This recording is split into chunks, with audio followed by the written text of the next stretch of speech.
আসসালামু আলাইকুম। আজকের ভিডিওতে আমরা দেখব যে আমরা যখন নতুন কোনো ওয়েবসাইট সেটআপ করব তখন কোন বিষয়গুলো আমাদেরকে অবশ্যই মাথায় রাখতে হবে। লাইক আপনি কোনো নতুন ওয়েবসাইট শুরু করতে চাচ্ছেন, কোনো নতুন ওয়েবসাইট ডেভেলপ করতে চাচ্ছেন, আপনার নতুন কোনো বিজনেসের জন্য ওয়েবসাইট সেটআপ করতে চাচ্ছেন, সেই ক্ষেত্রে কোন ২ টা জিনিস আপনাকে অবশ্যই মাথায় রাখতে হবে। অথবা আপনি যদি কাউকে দিয়ে আপনার ওয়েবসাইটের কাজ করিয়ে নিতে চান, সেক্ষেত্রেও এই ২ টা জিনিস অবশ্যই আপনাকে মাথায় রাখতে হবে। সো এই ২ টা জিনিস কি এটা দেখানোর জন্য আমি ১ম এ আমার ওয়েবসাইটটা আমি সেটআপ শুরু থেকেই দেখাবো। সো আমার একটা ওয়েবসাইট সেটআপ করার জন্য আমি এখান থেকে আ ইনস্টলে যাবো। ইনস্টলে যাওয়ার পর এখান থেকে আমি যেকোনো একটা বাছাই করে নেবো। এখানে আমার অনেকগুলো ডোমেইন লিস্ট হয়তোবা আপনারা দেখতে পারবেন। আপনার এক্সিস্টিং যে ডোমেইনের লিস্টগুলো আছে সেটা থাকবে। সো এর বাহিরে যদি আপনি কোনো নতুন ডোমেইন এড করতে চান, আপনি চাইলে সেখানেও কাজ করতে পারবেন অথবা আপনি চাইলে আ হচ্ছে আপনার নতুন যে সাইট আছে সেই সাইটেও কিন্তু এই কাজগুলো করে নিতে পারেন। দেখা যাচ্ছে আপনি অলরেডি আপনার সাইট ইনস্টল করে ফেলছেন বা সেটআপ করে ফেলছেন। তখন আপনি কিভাবে করবেন সেটাও কিন্তু আপনি করে নিতে পারবেন। সো আমি জাস্ট এখান থেকে আমার অনেকগুলো ওয়েবসাইট আছে। আমি এখান থেকে আ সিম্পলি যদি আ নরমাল একটা দেখাই, আমি হচ্ছে আমার নিজের নামে একটা দেখালাম এবং এখানে আমি একটা WP নামে একটা ইনস্টল করলাম। আমি randomly একটা পাসওয়ার্ড দিয়ে নিলাম। সেখানে আমি সবকিছু যেগুলো প্রয়োজনীয় আমি সবকিছু এখান থেকে আনচেক করে নিলাম। আনচেক করে নেওয়ার পর সবকিছু ঠিক থাকার পর আমি এখান থেকে জাস্ট ইনস্টল করে দিলে ইনস্টল হয়ে যাওয়ার কথা। সো একটু অপেক্ষা করব।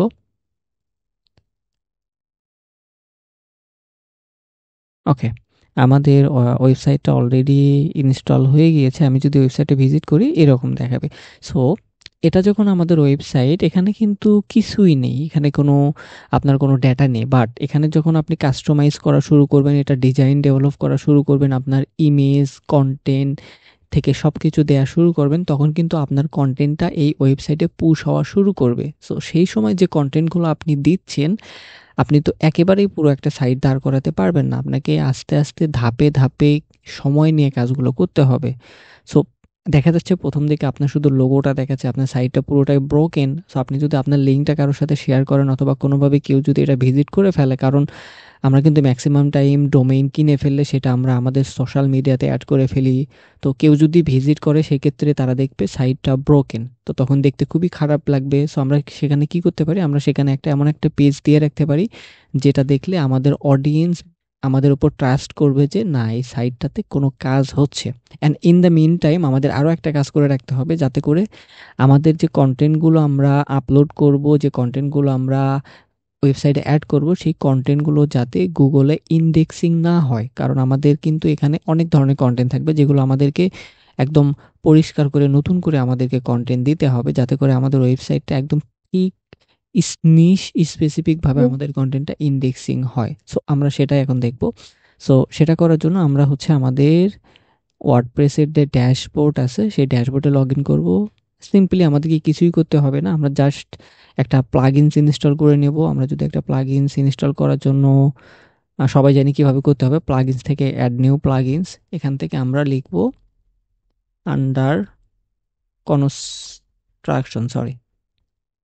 তো এখানে বেশ কিছু ফ্রি আপনি পেয়ে যাবেন। আপনি যেকোনো একটা ইনস্টল করে নিলে হবে। বাট যেহেতু এটা আস বেশি মানুষ ব্যবহার করছে অথবা এটার রেটিংটা একটু ভালো এবং ইভেন আমিও এটা ব্যবহার করছি।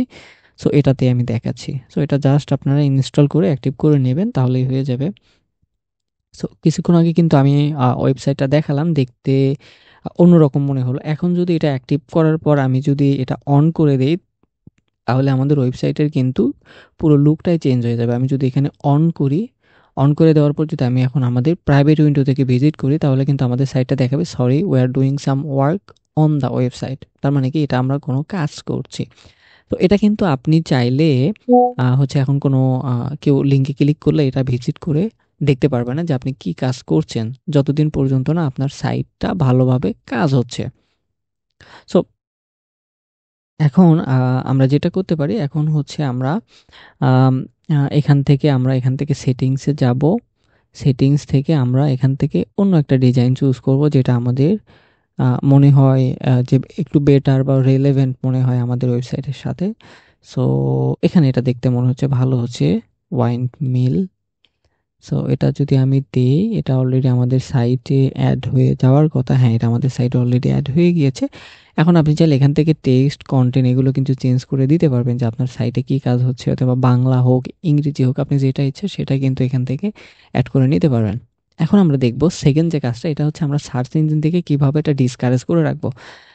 সো এটাও খুবই সিম্পল। এটা হচ্ছে প্রথমে আমরা সেটিংসে যাব। সেটিংস থেকে এখানে আমরা দেখতে পাচ্ছেন যে রিডিং নামে একটা অপশনস আছে। সো রিডিংসে যাব। রিডিংস থেকে এখানে আমরা একদম শেষে একটা অপশন দেখতে পাচ্ছি যে সার্চ ইঞ্জিন ভিজিবিলিটি, এখানে আনচেক দেওয়া আছে। এটা জাস্ট আমরা চেক করে দিয়ে সেভ চেঞ্জেস করে দেব, তাহলেই আমাদের কাজ হয়ে যাবে। সো এই ছিল আজকের ভিডিওতে। আপনারা যদি এই ২ টা মেথড বা এই ২ টা সিম্পল বিষয় যদি আপনারা মাথায় রেখে কাজ করেন, তাহলে আশা করছি যে আপনাদের ডেভেলপার দিয়ে সাইট ডেভেলপ করেন, অথবা আপনারা নিজেরাও যদি সাইট ডেভেলপ করেন, তাহলে এটা কিন্তু আপনাদের জন্য ভ্যালু টু টাইম হবে। অর্থাৎ আপনারা যে টাইমটা এখানে মানিটা এখানে ইনভেস্ট করছেন, সেটার জন্য কিন্তু এটা একটা ভালো একটা ভ্যালু দিবে, বা আপনার এটা বৃথা যাবে না। সো ভিডিওটা কেমন লাগলো, যদি কোনো হেল্প করে থাকে তাহলে অবশ্যই লাইক কমেন্ট করবেন, এবং অবশ্যই এরকম নিয়মিত ভিডিও পেতে আমাদের চ্যানেলটি সাবস্ক্রাইব করে রাখবেন। দেখা হচ্ছে পরবর্তী কোনো ভিডিওতে। টেল দেন টেক কেয়ার। আসসালামু আলাইকুম।